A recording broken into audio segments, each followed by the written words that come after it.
अनमोल मोती कार्यक्रम में आपका स्वागत है। ओम शांति। ज़्यादातर जो अच्छे मार्ग पे चलना चाहते हैं वो स्व परिवर्तन और विश्व परिवर्तन की बात करते हैं, और हम ये भी देखते हैं कि बहुत सारे प्रयास प्रयत्न करने के बाद भी व्यक्ति क्या पाता है कि टेम्परेरीली तो किसी स्थान पर किसी समय के अनुकूल स्व परिवर्तन भी हो जाता है, लेकिन वो परिवर्तन सदाकालीन नहीं होता। वो टेम्परेरी प्रभाव के अंदर आकर के वैसा परिवर्तन व्यक्ति महसूस करता है। जैसे मान लीजिए कि किसी के घर में कोई मृत्यु हो जाती है, वो शमशान घाट में डेड बॉडी को ले जाते हैं। उस समय मनुष्यों के अंदर बहुत वैराग वृत्ति आती है। वो देखने लगते हैं, सोचने लगते हैं, आखिर ज़िंदगी क्या है, मैं उल्टे सुल्टे फालतू काम क्यों करता हूँ, साथ क्या ले जाऊँगा। उस समय उसके अंदर ऐसी भावना आती है, परंतु वो कुछ समय ही रहती है। उसके बाद फिर व्यक्ति माहौल के अंदर मिक्स होकर के वो सब बातें भूल जाता है, मृत्यु को भी भूल जाता है, उसका जो सोचा उस वक़्त सोच रहा होता है उसको भी भूल जाता है। तो देखा जाए तो हम इस बात को गहराई से सोचें कि हम चाहते, जो भी परिवर्तन हम चाहते हैं वो परमानेंट और स्थायी और मूलभूत होना चाहिए, क्योंकि अदरवाइज़ क्या होता है, वो टेम्परेरी होता है। और कई बार टेम्परेरी परिवर्तन होने के बाद फिर व्यक्ति अगर उसी अपनी स्थिति पे आ जाता है तो उसके अंदर निराशा पैदा होती है, उसके अंदर एक प्रकार का हेल्पलेसनेस पैदा होती है कि मैंने इतने बार प्रयत्न किया पर मेरे में परिवर्तन तो आ ही नहीं। अब इसके लिए हमें एक खास बात ध्यान में रखनी है कि कोई पुरानी चीज़ है, पुरानी चीज़ को कितना भी पेंट पॉलिश कर ले वो पुरानी ही रहती है। वो पुरानी चीज़ के अंदर रूपरेखा बदल भी दें तो वो नई नहीं बन जाती। आप दुनिया में भी देखते हैं कि कोई, आज की दुनिया में तो ख़ास तौर पे लोग पुरानी चीज़ों को रंग रौनक लगा के कुछ बदली सदली करके उसको ऐसी रिकंडीशन कर देते हैं कि ऐसे लगेगा कि बिल्कुल नई जैसी है। आप कहीं किसी दुकान पर जाएं जहाँ रिकंडीशन कार्स बेची जाती हैं तो आपको लगेगा ये तो बिल्कुल नई जैसी ही हैं, परंतु जब आप उनको चलाने लगेंगे तो आपको पता लग जाएगा कि वास्तविकता उन कारों में कितना पुरानापन है, कुछ ना कुछ उसमें गड़बड़ होगा। इसी प्रकार से पहली बात सोचने की यह है कि पुरानी चीज़ का रूप बदलने से, उसका रंग रूप बदलने से, उसको रिकंडीशन करने से वो नई नहीं हो सकती, वो पुरानी ही रहती है। मोटे तौर पे यदि किसी वृद्ध अवस्था के व्यक्ति को आप फटकदार रंग बिरंगे वस्त्र पहना दें तो वो जवान नहीं कहला सकता है। तो इसी प्रकार से आज दुनिया में हम क्या कर रहे हैं, जो मूलभूत कारण है, हम पुरानी दुनिया को ही नई बनाने के भिन्न भिन्न साधन कर रहे हैं। उसी के अंदर कुछ ना कुछ और सप्लीमेंट करके, एडिशन करके, कुछ रूप रंग बदल के हम ये अपने आप को महसूस कराने की कोशिश कर रहे हैं कि दुनिया तरक्की पर है। अब आप सोचिए कि कोई चीज़ दिनों दिन पुरानी ही होनी है। जैसे हम अपने शरीर को ही ले लें, कल से हम सब का शरीर एक दिन पुराना हो गया है, इसमें कोई शक नहीं है। भले हमें पता नहीं लगता है, हर चीज़ जो हम आज देख रहे हैं कल से एक दिन पुरानी हो गई है। अब आप उसका रंग रूप कुछ भी बदल लें, लेकिन उसकी मलम्मा तो उसका पुराना ही है, उसकी वास्तविक सत्ता तो पुरानी है ना। जैसे कोई मिक्स्ड गोल्ड के ऊपर गोल्ड का पॉलिश कर दे प्योर, तो लगेगा कि गोल्ड की चीज़ है, लेकिन अंदर से तो ये वो जानते हैं कि इसका वास्तव मूल्य उतना ही होगा जितना उसके अंदर असली गोल्ड है। अगर ऊपर ही ऊपर गोल्ड पॉलिश है वो तो उतर जाएगा। इसलिए इस बात को जानने की ज़रूरत है कि नई चीज़ हमेशा रची जाती है, बनाई जाती है। नई चीज़ पुरानी को ही परिवर्तन करने का नाम नई नहीं है।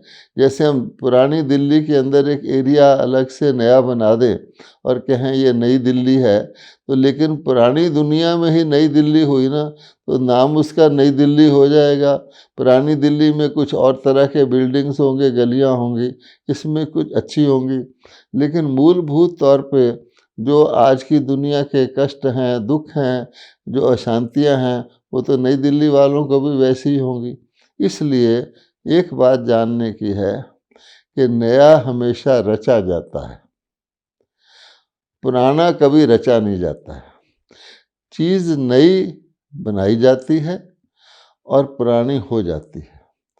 कोई भी दुनिया में मकान बनाने वाला बिल्डर पुराना मकान नहीं बना सकता। कोई मोटर कार कंपनी कोई पुरानी मोटर कार नहीं बना सकती। बनाई नई जाएगी, फिर वो पुरानी हो जाएगी। तो ये बात अगर हम ध्यान में रखें, तो जब हम विश्व परिवर्तन या स्व परिवर्तन की बात करते हैं, तो हम क्या चाहते हैं?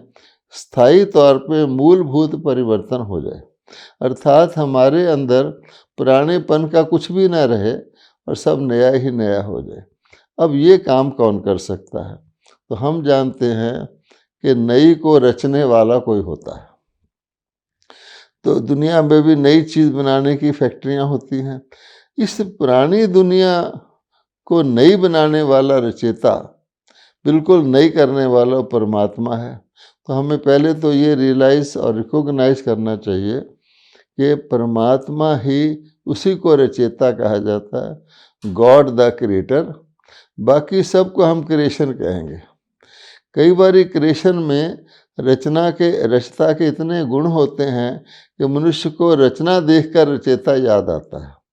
मान लीजिए हम ये मानें कि जब भगवान ने नई दुनिया रची तो मनुष्य दैवी गुणों से संपन्न थे, उनके अंदर कोई भी अवगुण नहीं था, उनके अंदर हर प्रकार की सात्विकता थी, उनके अंदर कोई खराब विचार नहीं आता था, कोई ऐसा बोल नहीं बोलते थे, चारों तरफ सात्विकता ही सात्विकता थी। तो उसमें हम देखेंगे वो रचना ऐसी लगेगी जैसे लगेगा भगवान ही उसके अंदर दिखाई देगा, क्योंकि रचना में रचेता दिखाई देता है।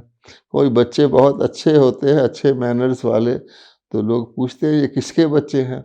इसी प्रकार से हमें ये देखना चाहिए कि गॉड इज़ वन, रचेता एक है, उसकी रचना जो सबसे पहली श्रेष्ठ रचना होगी उसको हम गॉड्स एंड गॉडेसेस ही कहते हैं। आज हम देवी देवताओं जिनकी मूर्तियां हम मंदिरों में देखते हैं, जिनका हम पूजन करते आते हैं, जिनके गुणों का वर्णन करते आते हैं कि वह सर्वगुण संपन्न थे, संपूर्ण निर्विकारी थे, वो रचना है। तो पहली बात यह है कि रचेता एक होता है, उसकी रचनाएं अनेक हो सकती हैं, अनेक रचता नहीं हो सकते। तो अगर परमात्मा को हम मानते हैं कि केवल उसने एक चीज़ नहीं, कि मनुष्य नहीं बल्कि सारी की सारी ही नई दुनिया रची, जिसके अंदर प्रकृति के पांचों तत्व भी नए थे, सतो प्रधान थे, और इसी प्रकार से वनस्पति है, पशु पंछी हैं, वहाँ पर सारे के सारे नए ही नए थे। अगर हम बुद्धि से भी सोचें कि स्वर्ग जिसको हम कहते हैं या वैकुंठ कहते हैं या सतयुग कहते हैं, वहाँ पर कैसा सीन होगा, तो वहाँ पर जो भी चीज़ होगी वो अच्छी, सुखदायी, खुशनुमा, दिल को खुश करने वाली होगी।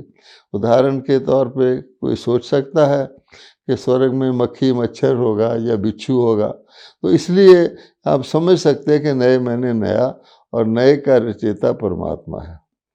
अब यहाँ एक बात और आती है, एक तो होता है नई चीज़ बिल्कुल बनाई जाए, एक है कि पुरानी को नया बनाया जाए।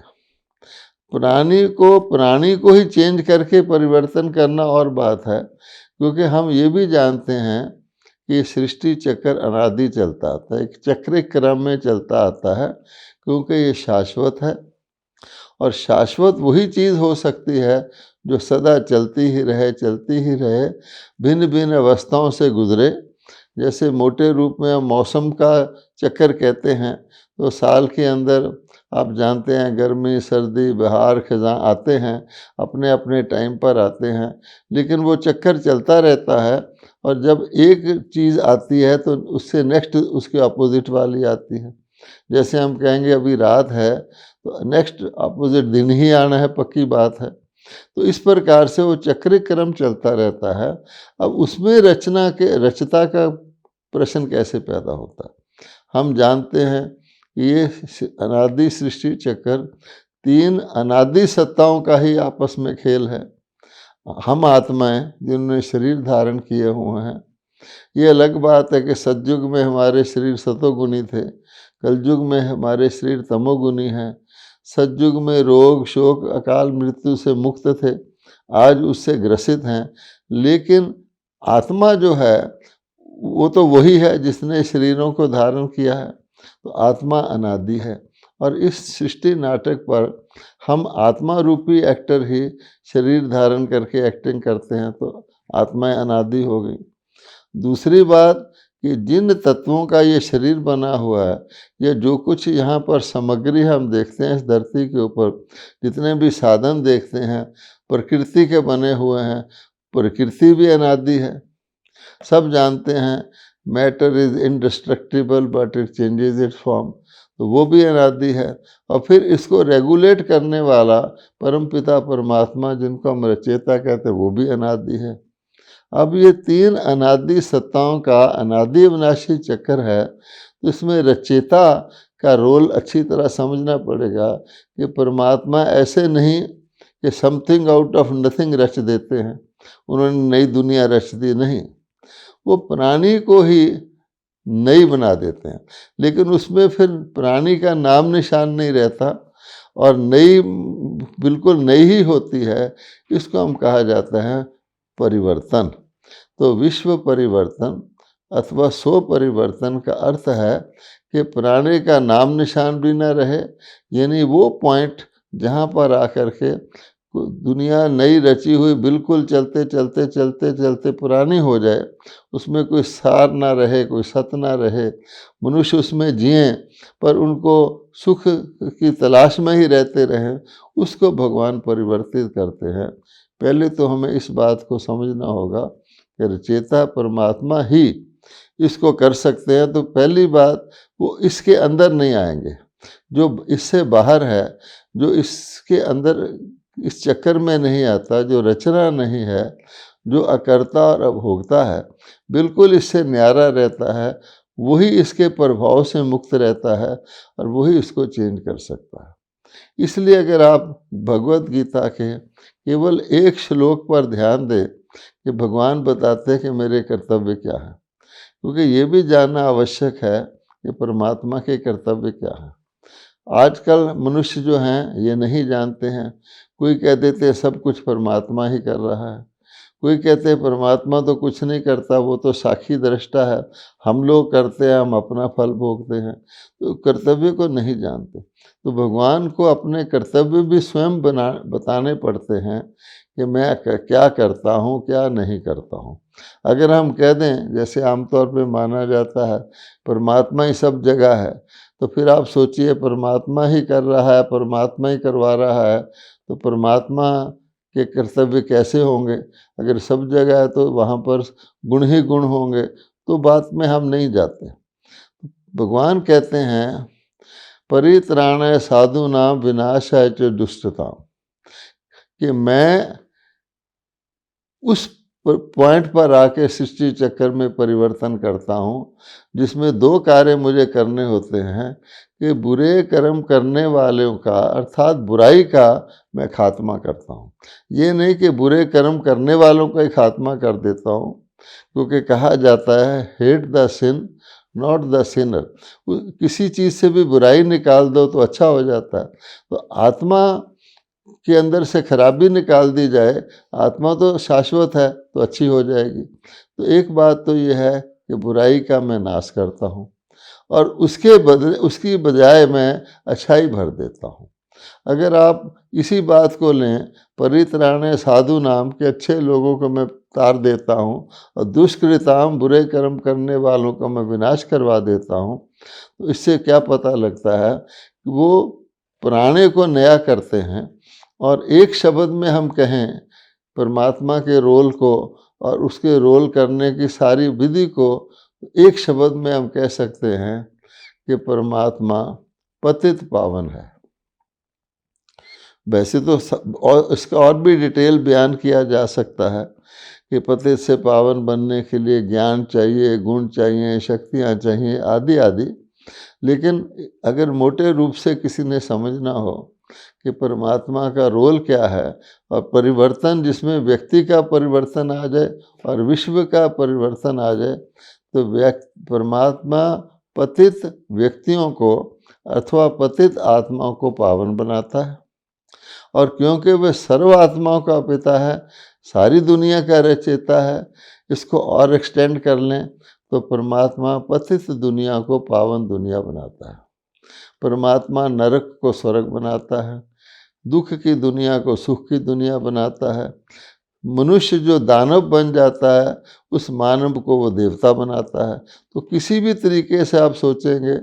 अब दूसरी बात ये आती है कि ऐसा कर्तव्य करने का परमात्मा का सारे सृष्टि चक्र में कब करता है, ये भी सवाल पैदा होता है। क्योंकि जिसने भी वो शास्त्र लिखे हैं अपनी बुद्धि से बहुत दूरदर्शिता से सोचकर भगवान ने आके क्या कर्तव्य किया था उसको उसने अपने रिकॉर्ड किया है।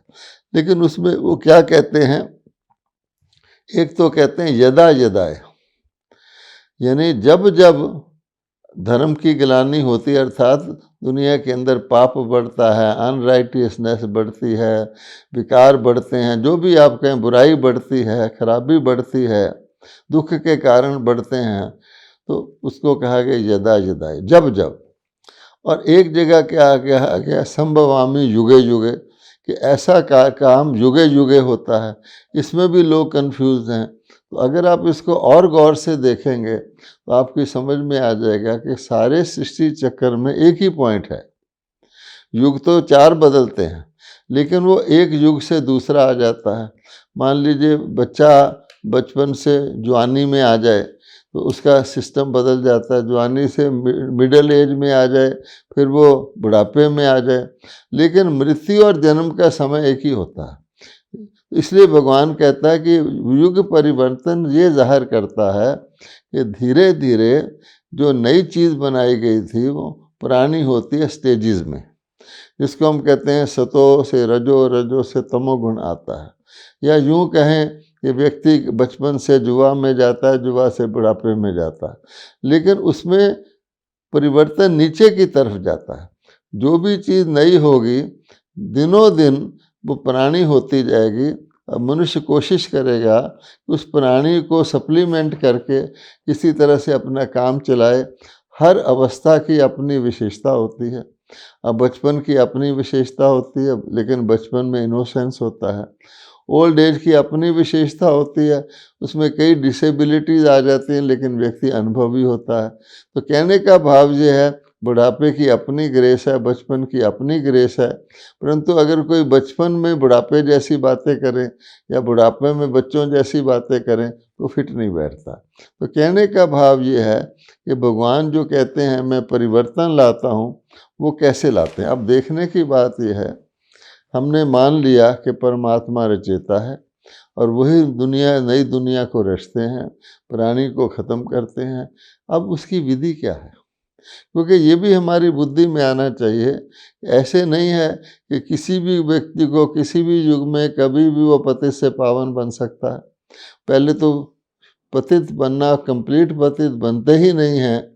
सारी आत्मा इस धरती पर आती ही नहीं है, पूरे एक्टर इस नाटक में आते ही नहीं है जब तक अंतकाल ना हो। अगर सतयुग का गिना जाए तो उसमें तो थोड़ी सी आत्माएं धरती पर आती हैं और वो तो पावन होती हैं। और त्रेता में जाके 2 कला कम हो जाती हैं, 16 कला से 14 कला हो जाती है। तो उसका ये अर्थ तो नहीं कि वहाँ पर धर्म ग्लानि होगी। उसके बाद तो और धर्म स्थापक आते हैं, आगे दुनिया चलती है। तो कहने का भाव ये है, देखना ये है कि परमात्मा एकदम एक बार ही आके सारी पतित दुनिया को सारी पावन दुनिया बनाते हैं। उसका प्रोसेस क्या है। अब हमने पहले भी आपसे जिक्र किया कि परमात्मा इस उस खुद रचना की तरह चक्कर में नहीं आते हैं, वो रचेता हैं। तो रचेता चक्कर से बाहर होता है, उसके प्रभाव से बाहर होता है, बल्कि उसको प्रभावित करने वाला होता है। तो इसलिए पहली बात, परम आत्मा भी एक आत्मा है, हम भी आत्मा हैं। हम मनुष्यों के अंदर भी कैटेगरीज हैं, एक पाप आत्मा है, एक पुण्य आत्मा है, एक महात्मा है, एक देव आत्मा है, लेकिन सब शरीरधारी हैं। परम आत्मा अपना शरीर नहीं लेता, क्योंकि अगर वो शरीर ले ले प्रकृति का, उसको शरीर लेने के लिए माता पिता चाहिए, फिर वो कर्मों के हिसाब में भी आ जाएगा, फिर वो रचना में आ जाएगा। तो परमात्मा एक तो निराकार है, परम आत्मा, हम भी निराकार हैं अपने ओरिजिनल फॉर्म में, सभी आत्माएं निराकार हैं, लेकिन परमात्मा सदा ही निराकार रहता है। परमात्मा अपना शरीर कभी लेता ही नहीं, हम कह सकते हैं वो अजन्मा है। दूसरी बात, क्योंकि परमात्मा अजन्मा है, वो अकर्ता और अभोक्ता है। परमात्मा दुनिया को परिवर्तित कर देते हैं, लेकिन खुद नई दुनिया में भी नहीं आते, पुरानी में भी नहीं आते। नई को रचते हैं, तो जिनके द्वारा वो रचवाते हैं वो नई दुनिया में आते हैं, फिर वो नई में आएंगे तो पुरानी में भी आएंगे। जो जन्म लेगा वो मृत्यु को भी प्राप्त होगा। तो परमात्मा निराकार परमात्मा है, और वो रचेता हैं, अकर्ता और अभोक्ता है। अब प्रश्न ये पैदा होता है कि ऐसा निराकार, जिसका अपना शरीर भी नहीं है, अकर्ता भी है, भोक्ता भी है, तो फिर वो कैसे परिवर्तन करते हैं? परिवर्तन तो इस दुनिया को होना है, और इस दुनिया के अंदर तो शरीरधारी मनुष्य रहते हैं। तो शरीरधारी मनुष्यों के अंदर वो परिवर्तन की कौन सी बात करते हैं, किस विधि से करते हैं कि वो दुनिया परिवर्तन हो जाए और वो व्यक्ति परिवर्तन हो जाए? अब इसमें हम जानते हैं कि भगवान ने बताया हो कि कर्म करने वाले को भोगना पड़ता है, कर्ता ही भोगता बनता है। इसलिए परमात्मा ना करता है ना भोगता है। अब फिर परमात्मा क्या करते हैं? तो उसके लिए भगवान कहते हैं, मैं करन करावन हार हूँ, अर्थात जो करने वाले हैं उनसे मैं करवाता हूँ। अब परमात्मा निराकार हैं, परमात्मा ही सर्वशक्तिवान हैं, परमात्मा के अंदर ही तीनों कालों तीनों लोकों का ज्ञान है, परमात्मा ही मनुष्य आत्मा को गुण प्रदान करने वाले हैं। तो ज्ञान, गुण और शक्तियाँ, शक्ति परिवर्तन करने वाली चीज़ है। आपके अंदर गुण होंगे, शक्ति नहीं होगी तो भी परिवर्तन नहीं होगा। जैसे किसी खाने को बनाया जाता है, उसमें पानी भी डाला जाता है, लेकिन जब तक अग्नि नहीं होगी तो वो पकेगा नहीं। इसलिए भगवान कहते हैं शक्तियाँ, सूक्ष्म शक्तियाँ, जो कि व्यक्ति में परिवर्तन ला सकें, और वो गुण जो धारण करें और अवगुण उसमें से निकल जाएं, उसका ज्ञान चाहिए। ये डिटेल की बात है। कहने का भाव हम इस बात पे कर रहे थे कि परमात्मा करन करावन हार है। अब वो कहते हैं कि मनुष्य आत्माएं, हमारे अंदर भी आत्मा है, मनुष्य आत्माओं को मैं सशक्त करता हूँ। मनुष्य आत्माओं को मैं परमात्मा, क्योंकि मेरे पास आदि मध्य अंत का ईश्वरीय ज्ञान है, मेरे पास परिवर्तन की विधि की भी है और शक्ति भी है प्रदान करने की। तो परमात्मा कहते हैं सार रूप में, जिसको हम कहते हैं भारत का प्राचीन राजयोग, जो भगवान खुद कहते हैं कि मैंने वो योग सिखाया था, कभी सूर्य को सिखाया था, मनु को सिखाया था। वो सांकेतिक भाषा में है कि मैंने आकर सतयुगी सूर्यवंशी घराना रचा था, आत्माएं आई थीं, त्रेता युगी चंद्रवंशी आत्माएं आई थीं, लेकिन बहुत काल से वो मेरा सिखाया हुआ योग प्रायलुप्त हो जाता है, उसको मैं पुनः बनाने आता हूँ, और उसी का नाम करण करावन हार है। कि परमात्मा आकर के एक सिंपल विधि बताते हैं, जिससे परमात्मा की जो शक्तियां हैं, उनका जो ज्ञान है, उनके जो गुण हैं, मनुष्य आत्मा में ट्रांसफ़र हो जाएं, और उससे उनके अंदर से बुराइयां, पतितपना सारा निकल जाए और पावनपना आ जाए। इसको भगवान ने राजयोग कहा है। सिंपल भाषा में भगवत गीता में सिंपल एक लाइन में इसका वर्णन है। भगवान कहते हैं जो जो राजयोग जिसको हम इतना मशहूर गिनते हैं, भारत का प्राचीन राजयोग जिससे मनुष्य योगी बन गए, भोगीपना खत्म हो गया और एक भारत पूरा का पूरा परिवर्तित हो गया। योग मैंने जोड़ना, सब मनुष्य आत्माएं जुड़ गई आपस में, उनका भेदभाव, उनका फूट खत्म हो गया। वो कोई ऑर्डिनरी चीज़ नहीं है। आज तो हम उस योग के नाम पर अनेक प्रकार के योग करते हैं, उससे कुछ वो लाभ नहीं होता। तो भगवान कहते हैं देखो, अपने को आत्मा समझो, पहली बात। तो भगवत गीता को उठाएंगे तो सबसे पहले उसमें आत्मा का ज्ञान है कि आत्मा तुम हो, शरीर नहीं हो। शरीर तो नश्वर है, शरीर बदलता रहता है। तुम आत्मा अविनाशी हो, अजर हो, अमर हो, शाश्वत हो। तुम्हें आग जला नहीं सकती, पानी डुबो नहीं सकता, आदि आदि। अर्थात तुम एक अनादि अविनाशी सत्ता हो। ये भगवान हमको ज्ञान देते हैं। इसका अर्थ क्या हुआ कि बाकी जितनी भी चीज़ें हम करते हैं वो सारी एक जन्म के लिए होती हैं, वो विनाशी होती हैं और वो कभी शुरू होती, जैसे मेरा नाम है, मेरे प्रॉपर्टी है, मेरे रिश्तेदार हैं, मेरा मकान है, ये एक जन्म का है। जो ही मैं शरीर छोड़ूंगा अगले जन्म में फिर मैं आत्मा बन के नया शरीर धारण करूंगा। फिर भगवान कहते हैं कि मेरे से शक्ति जो लेनी है वो कोई शारीरिक शक्ति नहीं है, वो आत्मिक शक्ति है, वो मनोबल है जिससे आत्मा पावन बनती है। तो ये भी फिर भगवान समझाते हैं कि पतित भी आत्मा बनती है, क्योंकि कई लोग समझते हैं आत्मा को कुछ नहीं लगता, आत्मा तो परमात्मा का अंश है, वो सदा शुद्ध रहती है। ऐसे नहीं, क्योंकि हम आत्मा के साथ ही पाप आत्मा, पुण्य आत्मा, देव आत्मा कहते हैं। तो भगवान कहते पहले अपने आप को आत्मा समझो। फिर आत्मा इस शरीर के अंदर तो निवास करती है, लेकिन शुरू में आत्मा अपने अनादि रूप में परलोक में, परम धाम में, आत्माओं के लोक में रहती है। उसका भी परिचय भगवान देते हैं। यद्यपि हम बोलचाल में कहते हैं कोई शरीर छोड़ता है, ये परलोक सुधार गया, भगवान के पास चला गया, ज्योति स्वरूप में चला गया, लेकिन वो क्या है वो बताते हैं। तो अपने को आत्मा समझकर मन के अंदर शुद्ध संकल्प के द्वारा, क्योंकि मन कहीं भी जाना हो उसकी जो रूहानी यात्रा है, जिसके नाम पर आज दुनिया में हमने अनेक शारीरिक यात्राएं बनाई हैं, आत्मा की यात्रा मन की उड़ान से होती है और मन का भोजन है, शुद्ध संकल्प पेट्रोल है। शुद्ध संकल्प के द्वारा अन्य सभी बातों को, जिसको भगवान ने कहा है सर्वधर्मान परित्यज, अन सभी बातों को भूलकर मेरे को याद करो, मुझ परमात्मा को परम धाम में याद करो।